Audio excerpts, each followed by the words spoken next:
Assalamualaikum warahmatullahi wabarakatuh. Bersyukur kepada Allah dengan mengucapkan Alhamdulillahi Rabbil Alamin. Berselawat kepada Rasulullah dengan ucapan Allahumma salli ala Sayyidina Muhammad wa ala ali Muhammad. Yang sama-sama kita hormati Sahibul Bait beserta seluruh keluarga. Kemudian Ustaz kita, guru kita Al-Mukarram Akhi Fillah Ustaz Felix Xiao. Kemudian sahabat-sahabat yang tidak dapat saya sebutkan. InsyaAllah kita semua dimuliakan Allah Subhanahu wa ta'ala. Amin ya rabbal alamin.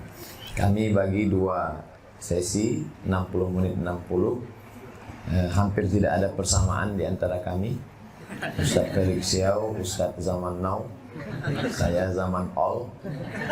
Pembahasan beliau tentang masa depan Indonesia, tentang politik, tentang radikalisme, tentang teroris, tentang bagaimana partai politik, bagaimana koalisi, bagaimana pokoknya Indonesia ke depan. Sedangkan saya akan bahas kira-kira nanti kalau mati bawa apa, tentang sakratul maut, tentang bagaimana pertanyaan mungkar nakir, pokoknya yang menyeramkan lah. Jadi agama ini, ya ayyuhalladzina amanu, wahai orang-orang beriman, udkhulu fis-silmi, masuklah ke dalam Islam kafah, secara utuh. Jangan download sepotong-sepotong, nanti pemahamannya keliru. Dan sekarang memang lagi tren potong-potong, karena memang banyak yang dulu cita-citanya jadi tukang khitan, ini semua dipotong, sampai ajaran Islam pun dipotong. Sehingga ada ungkapan, ya udahlah, Islam itu syahadat, sholat, zakat, puasa, haji. Kalau kamu sudah melakukan yang 5, berarti sudah berislam. Masalah politik itu bukan urusan kita. Masalah kepemimpinan nasional, DPR, DPD, presiden, wakil presiden, bupati, wali kota, itu bukan urusan kita. Serahkan aja. Nah, ini tidak benar. Jadi kesemuanya ini adalah ajaran Islam.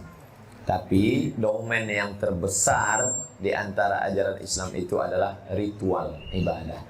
Mau menjadi wali kota, mau menjadi gubernur, mau menjadi DPD, anggota DPR, legislatif, yudikatif, dia tetaplah di dalam dirinya itu mesti ada kontak dengan Allah Subhanahu wa ta'ala. Kalau tidak, dia akan hampas seperti asap yang dihembus angin, hilang. Kedekatan dengan Allah, ibadahnya tidak bisa dibuat-buat sendiri. Ambil sajadah, letak di tengah lapang, lalu menjemur diri berpanas-panasan dengan memejamkan mata menyebut nama Allah. Allah. Ketika ditanya, kamu lagi ngapain? Inilah ibadah yang paling berkualitas. Makin banyak keringat, makin panas, makin dekat dengan Allah. Sesat. Karena tidak pernah diajarkan Nabi Muhammad SAW. Man ahdatsa, siapa yang membuat-buat ritual ibadah, malaisa alaihi amruna, yang tidak aku ajarkan, tidak aku tunjukkan, fahuwa raddun, maka amal itu mardud, ditolak. Melihat kurma ini hilang konsentrasi.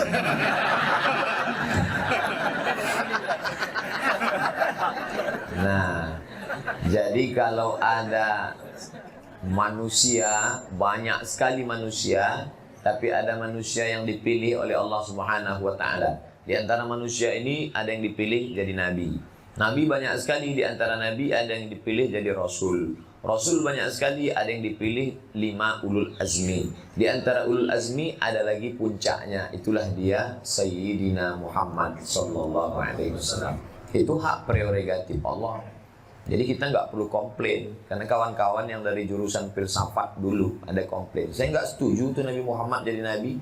Saya lebih setuju Socrates, Aristoteles, Demokritos, Thales. Emang jadi nabi bawa proposal? Emang ada fit and proper testnya? Kan tidak. Itu hak prerogatif Allah. Jadi kita jangan komplain. Kita cukup sami'na wa ata'na. Bumi yang begitu luas, ada yang dipilih oleh Allah. Kalau kita sholat di rumah ini, 1 rakaat nilainya 1. Tapi kalau kita sholat di bagian bumi itu, 1 rakaat 500. Ada yang lebih tinggi lagi, 1 rakaat 1000. Ada yang lebih tinggi lagi, 1 rakaat 100.000. Itu kita tidak bisa komplain. Kita tidak bisa katakan, kenapa di sana? Mengapa tidak di rumah kita? Maka Islam artinya berserah diri kepada kehendak Allah dan ikut apa yang disampaikan oleh Rasulullah SAW. Bulan juga begitu. Muharram, Safar, Rabiul Awal, Rabiul Akhir, Jumadil Awal, Jumadil Akhir, Rajab, Sya'ban. Ada satu bulan yang dipilih oleh Allah. Itulah dia bulan Ramadan. Rajab, padanan kata, saya sampai hari ini tidak tahu apa arti bulan kelahiran saya. Saya lahir bulan Mei. Kalau ditanya orang, Ustaz, apa arti Mei? Maybe yes, maybe no. Apa arti Januari? Januari adalah nama berhala yang wajahnya dua, satu ke depan, satu ke belakang. Kenapa Januari itu yang dipasang bulan 1? Karena dia menatap tahun lalu 2017, tahun depan 2018. Sedangkan dalam bulan-bulan Islam ada namanya Rajab. Rajab diambil dari kata tarjib. Tarjib artinya ta'zim, agung. Setelah selesai Rajab, masuk bulan Sya'ban. Diambil dari kata syu'bah, cabang. Sya'ban bercabang-cabang kebaikan. Seperti orang yang menanam pohon kayu, ketika melihat dia bertunas, bercabang, dia senang luar biasa. Berarti pohon yang dia siram sudah berhasil. Ramadan diambil dari kata ramda, artinya panas. Ketika kita gali tanah, ada di dalamnya besi yang terkubur lama. Karena zat asam maka berkarat. Tidak mempan dengan berasu, tidak mempan dengan kertas pasir. Dia mesti dimasukkan dalam api yang bergejolak, merah menyala. Setelah itu lalu dipukulkan ke lantai. Satu kali pukul, rontok, lepaslah karat-karatnya. Ramadan. Ramadan diambil dari kata ramda, panas. Tenggorokan ini panas. Dari jam 5 tadi tidak ada yang lewat di sini. Maka ini panas luar biasa. Lalu kemudian dia disebut juga panas karena karat kita selama setahun ini akan rontok dengan panasnya Ramadan. Telinga berkarat, mata berkarat, otak berkarat, hati berkarat. Hati berkarat tidak mempan dengan istighfar. Telinga berkarat, macam-macam yang didengar. Mata berkarat. Saya sejak video viral ini makin berkarat mata saya. Karena bolak-balik ke airport. Melihat security berkarat mata itu. Maka karat-karatnya ini dirontokkan dengan masuknya Ramadan. Masuk kita ke dalam. Keluar dari Ramadan ini karatnya lepas. Kalau ada orang yang keluar dari Ramadan karatnya tidak lepas, tidak rontok, ada dua kemungkinan. Pertama, apinya kurang panas. Yang kedua, memang karat kronis, nggak copot-copot, nggak lepas. Oleh sebab itu maka dipanaskan Ramadan ini dengan ibadah. Ibadahnya ada berapa macam? Banyak sekali. Saya akan jelaskan sampai azan maghrib. Inilah ceramah yang terpanjang. Yang paling lama. Saya memang Ramadan ini bisa dihitung berapa kali cuman ceramah buka puasa. Karena saya menganggap ceramah yang paling efektif itu setelah Isya menjelang tarawih. Atau setelah tarawih. Karena menjelang Ramadan itu seringkali audiens, pendengar merasa Ustadz itu hanya sebagai pelengkap penderitaan. Dan kita pun yang menyampaikannya juga, dia udah bolak-balik lihat jam. Maksud saya sendiri, rasanya udah lama, baru jam 5. Oleh sebab itu nanti kalau bahan saya habis, saya tutup, kita buka tanya jawab menjelang azan berkumandang. Tidak juga, kita paksa satu orang azan.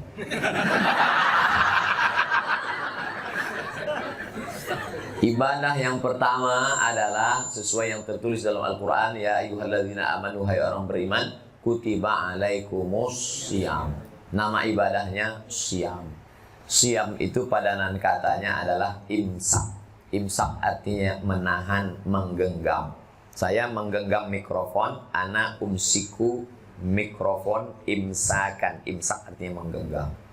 Kenapa artinya menggenggam? Karena orang yang puasa itu menggenggam. Sebagaimana dia menggenggam kuat, erat, ketat, keras, begitulah genggamannya. Yang digenggamnya apa? Yang pertama dia genggam lehernya. Sehingga apapun yang halal tidak lewat. Padahal minuman itu halal, makanan itu halal. Tapi kenapa tidak lalu di lehernya? Karena dia genggam. Yang kedua dia genggam telinganya. Inna sam'a wal basar. Setiap kali menyebut pendengaran, penglihatan, pasti yang disebut pendengaran dulu. Karena memang Allah Ta'ala pertama kali menciptakan pendengaran. Hal ata 'alal insani hinum minad dahri lam yakun syai'an madhkura. Inna khalaqnal insan, kami ciptakan insan manusia min nutfatin amsyajin, dari sperma yang bercampur dengan sel ovum, sel telur. Faja'alnahu sami'an basira. Kami jadikan dia bisa mendengar, bisa melihat. Maka telinga digenggam, tidak mendengar macam-macam.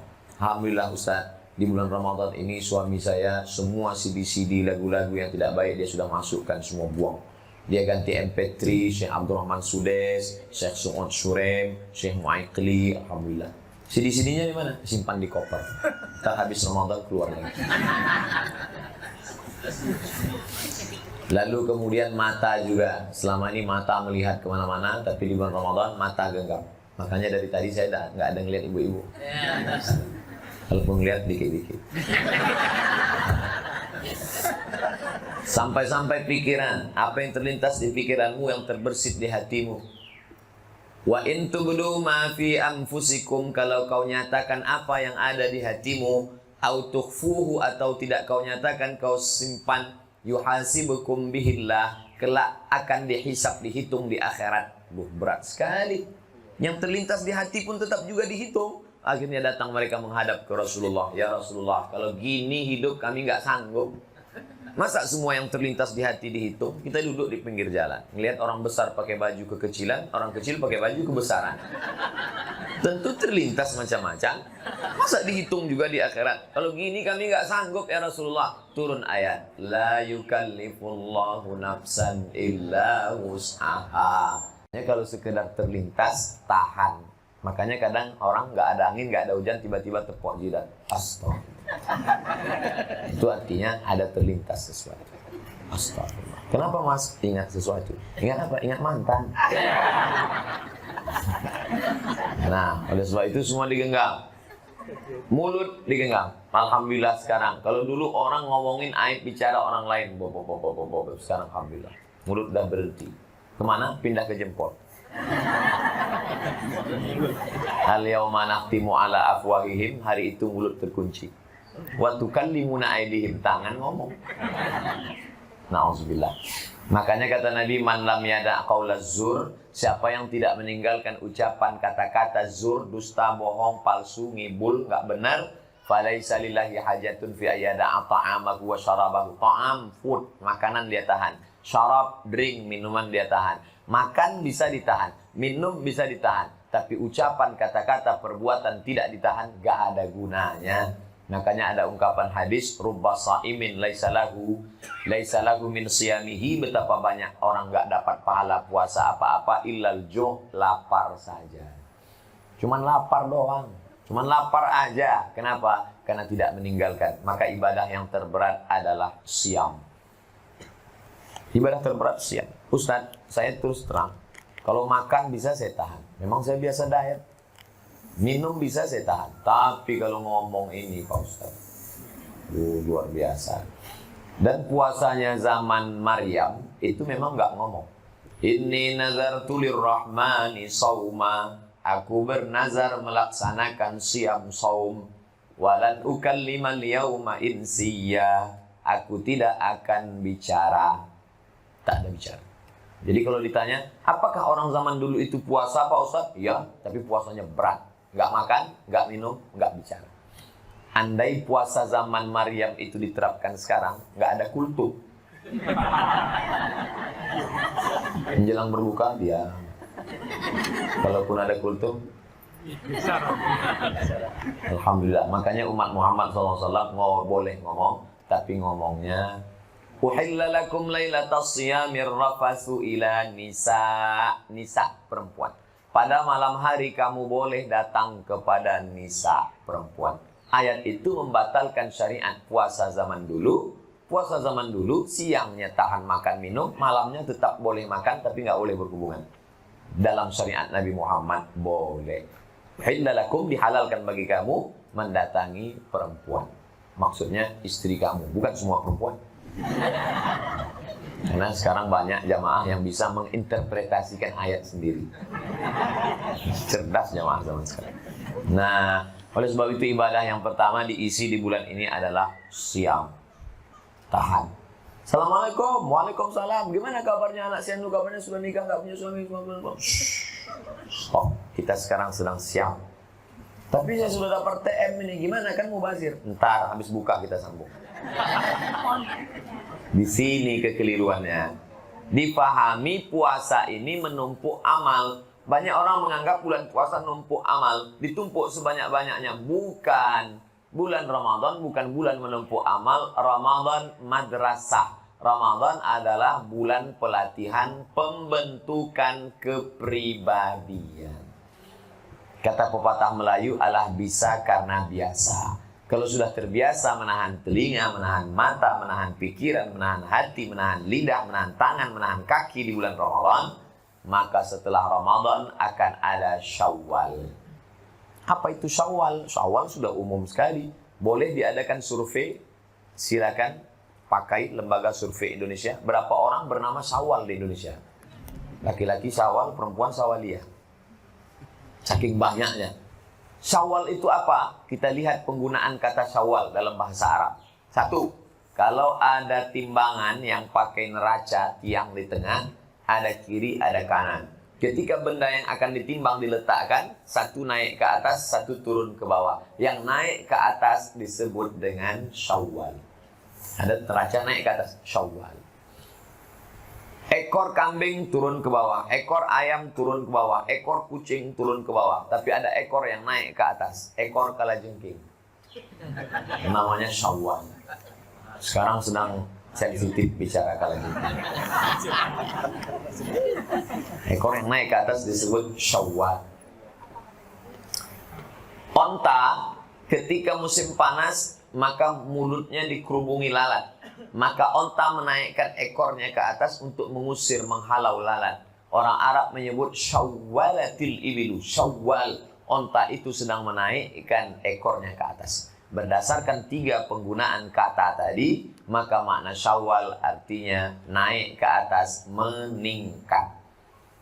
Jadi kalau ada orang selesai Ramadan, meningkat semangat menjaga mata, meningkat semangat menjaga telinga, meningkat mengalami peningkatan dalam menjaga diri, layaklah dia menyebut 1 Syawal.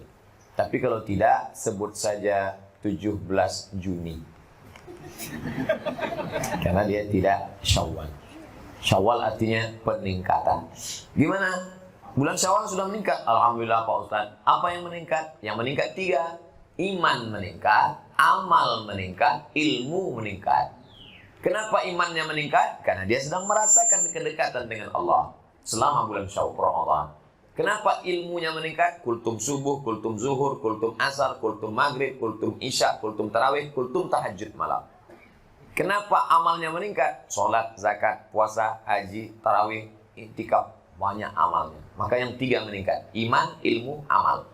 Alhamdulillah Pak Ustaz, saya 3 meningkat. Kolesterol, gula darah, 1 yang turun, asam urat, turun ke kaki.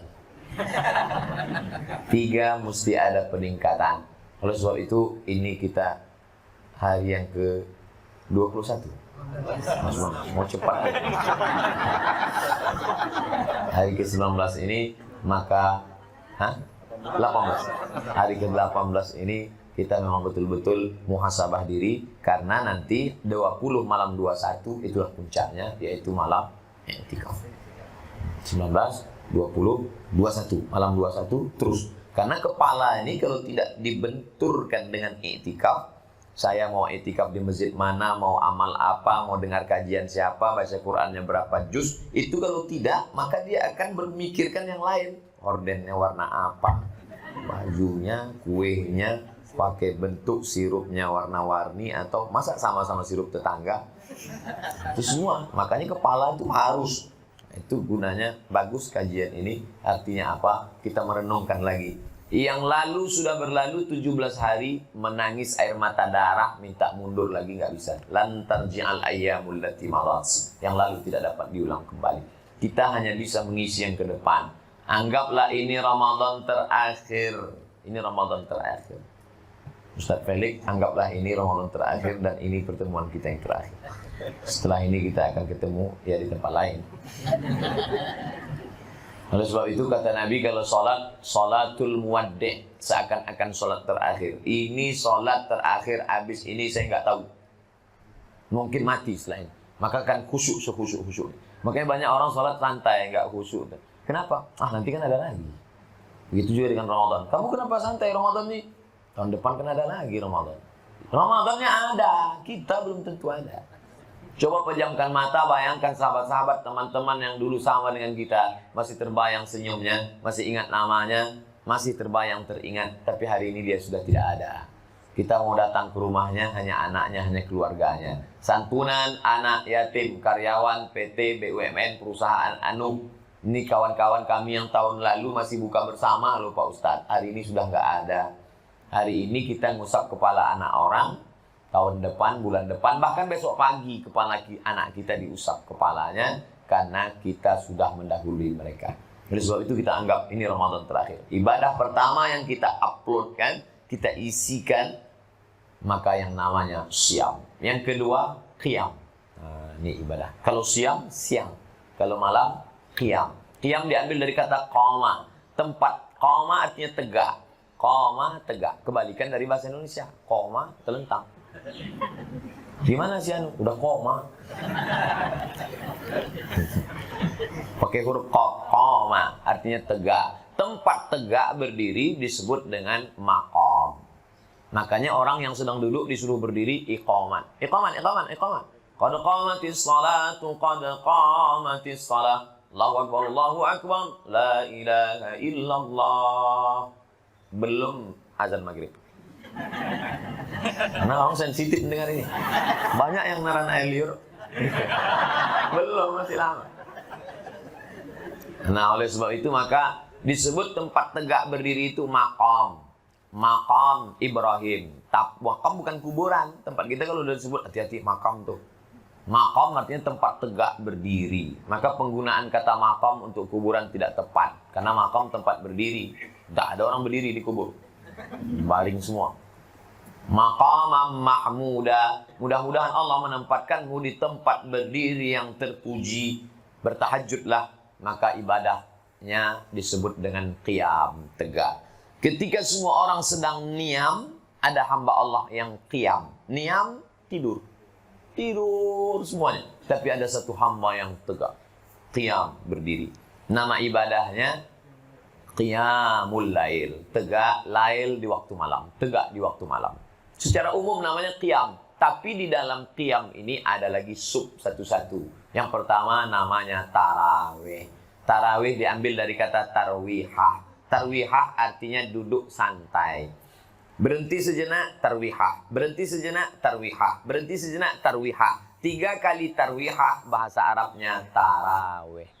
Itu beda bahasa Arab dengan bahasa Indonesia. Bahasa Arab ada singular, ada musanna, ada plural. 1 masjid, 2 masjidani, 3 masajid. 1 kitab, 2 kitabani, 3 kutub. Kalau bahasa kita enggak, tinggal ulang aja. 1 masjid, kalau banyak masjid-masjid. 1 buku, kalau banyak buku-buku. Kalau bahasa Arab enggak, kalau 1 tarwihah. Kalau 2 kali istirahat tarwihatani. Kalau 3 kali istirahat tarawih. Kenapa sholat itu disebut dengan sholat pakai duduk istirahat? Karena tegaknya lama. Tegaknya berapa lama? Nabi baca rakaat pertama 2 juz 4 lembar. Surat Al-Baqarah. Makanya setelah itu duduknya santai lama. Maka disebut dia dengan sholat tarawih. Karena pakai duduk santai. Alhamdulillah saya sudah 17 malam sholat tarawih nggak pakai duduk santai. Loh, kok nggak pakai santai? Rakaat pertama Al-Hakumut Takatsur sama Wal Asri. Itu pun 1 nafas. Nah, zaman Nabi Muhammad SAW, Nabi baca ayatnya terlalu panjang. Pada zaman Umar bin Khattab, diangkatlah seorang imam namanya Ubay bin Ka'ab. Kata Nabi, kata Abu Bakar, kata Umar, Umar manggil Ubay. Ubay, kamu jadi imam sholat tarawih. Jangan panjang-panjang seperti Nabi. Umat nggak sanggup tegak lama. Jadi apa saya yang baca? Baca aja 1 juz, tapi rokaatnya tambah jadi 20. Witir 3, 23. Pada zaman Umar bin Abdul Aziz, nambah lagi 36 rokaat. Tambah witir 3, 39.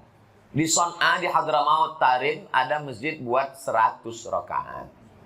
Di Maroko, Casablanca, di Rabat, malam 27, tidak pakai hitung, tarawihnya dari Isya sampai subuh. Tapi pasukannya ganti-gantian. Ada pasukan inti, ada pemain naturalisasi. Ada pemain cadangan, ada yang masuk 2 rakaat keluar. Imamnya ganti-ganti. Nah, jadi ada yang 8 tambah 3, 11. Ada yang 20 tambah 3, 23. Ada yang 36 tambah 3, 39. Ada yang 100 tambah 3, 103. Ada yang unlimited edition. Tanpa batas. Jadi nggak usah dipermasalahkan. Kalau rakaatnya dikit, ayatnya panjang. Kalau ayatnya pendek, rakaatnya banyak. Kalau tegaknya lama, rukuk sujudnya dikit. Kalau tegaknya sebentar, rukuk sujudnya banyak. Tinggal pilih aja, kamu mau yang paket mana? Paket tegak lama, saya sakit kaki. Payah rukuk sujud, oke tegak aja lama. Saya tegak pun nggak tahan. Nah, ini payah nih mau pakai yang mana? Jadi tarawih itu simple saja jurusnya. Kalau ayatnya panjang, rokaatnya dikit. Kalau ayatnya pendek, rokaatnya banyak. Adil. Masyarakat kita, dia kombinasikan antara dua. Rokaatnya dikit, ayatnya pendek. Dapat dua-duanya.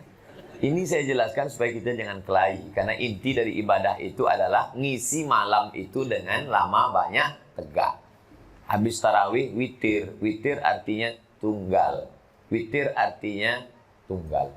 Innallaha watir, Allah maha tunggal. Yuhibbul witra, dia suka witir. Makanya 3. Witir boleh ditambah lagi 5, bisa ditambah lagi 7, bisa ditambah 9, bisa ditambah 11. Habis 11 rakaat witir terbanyak. Habis sholat witir, mau qiyamul lail lagi, nalar boleh. Apa dia? Tahajud. Tahajud. Hurufnya berat semua. Tahajud. Sebagaimana beratnya melawan kantuk tidur malam, begitulah beratnya tahajud. Makanya habis sholat witir pulang tidur. Karena kalau lama-lama tidur, payah bangun malam tahajud. Saya nggak biasa tidur cepat, Pak Ustaz. Gimana biar cepat tidur? Makan antimo. Makan 1, jangan 1 papan, seminggu tidur. Makan 1, habis itu tidur. Nanti bangun jam 3. Katanya yang paling bangun malam yang paling bagus itu sepertiga terakhir. Ya, cara ngukur sepertiga terakhir gimana? Lihat maghrib jam berapa? Maghrib jam 6. Oke. Subuh jam berapa? Subuh jam 5. Nah, dari jam 6 ke jam 5. 11 jam. 11 bagi 3. 11 jam bagi 3? Memang kalau lapar susah itu. 11 jam bagi 3. Nah, sepertiga yang terakhir itulah dia. Sepertiga yang terakhir.